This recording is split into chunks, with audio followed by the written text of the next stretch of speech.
All right, so Georgia knocks off Texas, uh, and it wasn't just a knockoff; it was more like a beating, flat out. Um, Texas got whooped up. I mean, Georgia whooped us up and down the field. Uh, Very disappointed. And what I saw is really one of the first games I can actually say like I don't have any excuses for Sark. He just didn't do what he needed to do. And so when you look at it from that perspective, it's like okay, uh, that was pretty horrifying. I've never been a part of anything like that. Hey, I'm gonna do like the Illinois coach. I've never been a part of anything like that. I mean, it wasn't that bad. I mean, I was a part of it last year, so I can't say that. But I can say that all the Georgia fans enjoy it. I mean, look, y'all are overrated. You know, I don't think Georgia's all that of a team, to be honest. And I'm not, Gunnar Stockton played a good game, but I think this is the year to catch Texas. You can't catch Texas this year, then you're not going to want to see us next year. I'm so, I'm excited to see what Sark does because I really feel like this is really what this is he's going. We were a young team coming into this season, and it showed with our play. And I think what's going to show is there's going to be some heads rolling next year. And I ain't talking about on the coaching staff. I'm talking about when we gonna knock a head off. It's going to start with Ohio State next year. I don't know that's week 1 or week 2, but I know it's early season non-conference. We're gonna knock them down. But look, man, I think it's gonna start. I think this is really. I'm glad that Sark is getting this. I'm glad he's getting these beatings because I think there's some things he needs to adjust to. I think he needs to get real about some of the players that he's playing. And look, that's where I'm at with Sark. My big issue is this. I get Ryan Wingo's highly paid, and I get he does a lot. But when you lead the team in drops, when is Jamie French? Jamie French is a 5-star recruit who I thought compared to Jerry Judy.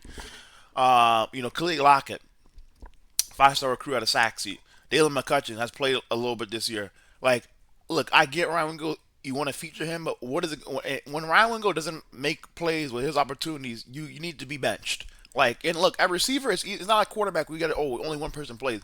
Everybody plays, so benching doesn't mean like you're gonna bench the whole game. It's like, hey, we're gonna take you off. Some of these players we're gonna run and get some of these opportunities, see if they can make plays.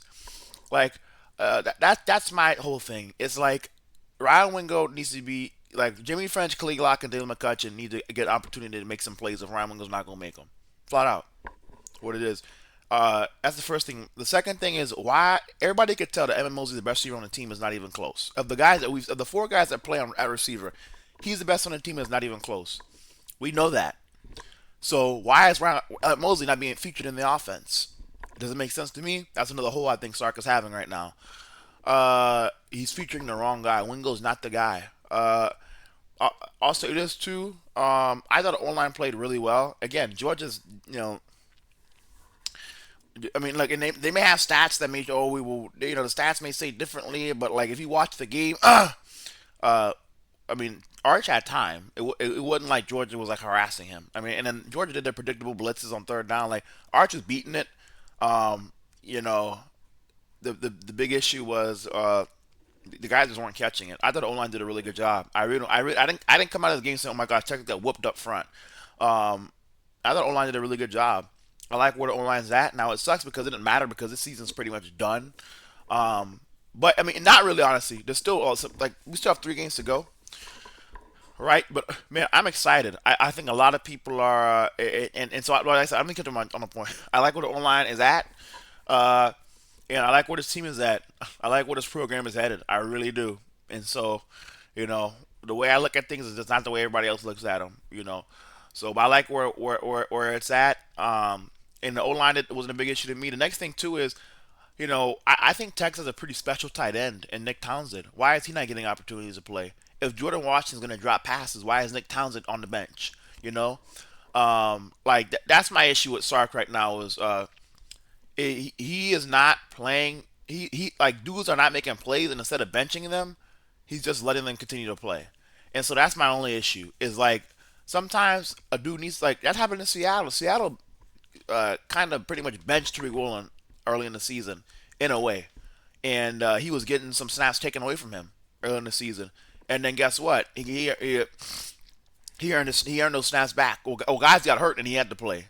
And then when guys got hurt and he started getting that kind of full starting experience again, starting snaps. Guess what? He went out there and made plays and he earned that he earned his place on the field. Now Tariq Woolen doesn't come off the field, but early in the season, man, there was real times where Tariq Woolen was getting taken off the field, and they were playing without him, and it was looking like and then he went to earn a spot back. Sometimes it's okay to hit the bench sometimes, at some of these positions. Now quarterback's different, but some of these positions it's okay. So I have no like I said that's why I want to see him start. It's just more benchings, or just more like, hey, I'm gonna give some another guy to make a play. So that's my thing. The secondary, I got major issues with what's happening in Austin. Now, I do think this is the worst Texas is going to be at corner for a while. I really like the room that they're bringing back next year, but this secondary really has major issues. I think it's going to be fixed this upcoming season to an extent. We'll see how much it gets fixed. The last time the secondary looked this bad, the next year I'm pretty sure it looked a lot better. Yeah, because it was 2023 when we got shut out Michael Penix, in 2024 Johnny Brandon took a big step. So I think long term, and maybe talking about next season, I think having a duo of Grayson Littleton and Katie Phillips and like a Wardell Mack, a Jonah Williams, a Zealous Hicks, and maybe even a Phil Simi and a Jordan Johnson Rubel. I think having those dudes, I'm high on Zealous Hicks and Jonah Williams. I'll tell you right now, Jonah Williams is a first round pick walking. In baseball or football. I mean, I'm just gonna say it. Like, and I don't even. I just started watching baseball. He's a first round pick walking. The country doesn't know about Jonah Williams, but they will next year. He's the guy that can be first round pick at safety, which everybody knows is really really hard to do, and he's that guy. And I think and I know he's going to show that next year. Um, and Zealous Hicks is another one. He could be a first round pick at safety. I mean, he's high level. Jordan Williams is high level. So, I think the secondary, the dudes that they brought in, Cade Phillips, Jonah Williams, Zealous Hicks, Grayson Littleton, Wardell Mack, some of these guys are going to start to show, and that's gonna fix a lot of the issues they're having right now because they just don't have high level dudes in this. Like, or at least like Jalen Gilbo is just struggling. Michael Taft is a really good role player, but he's not a superstar. He's not making the superstar plays he once was.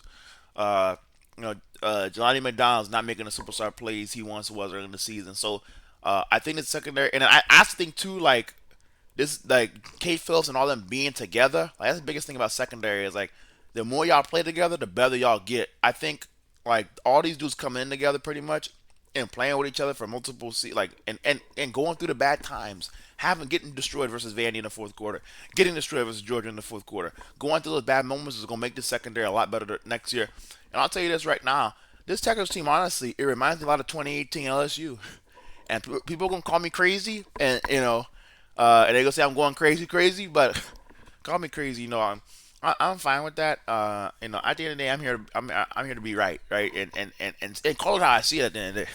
And I think this team reminds me a lot of 2018 LSU, and I think next year's team could be one of the greatest football teams we've ever seen. I really feel confident in saying that. And remember, Tony LSU, they go 9-3, not 10-3, or whatever. Like, so because they won the bowl game versus UCF. Because I mean, I said before, I've compared Arch Manning to Joe Burrow, like flat out. That's where I've put him.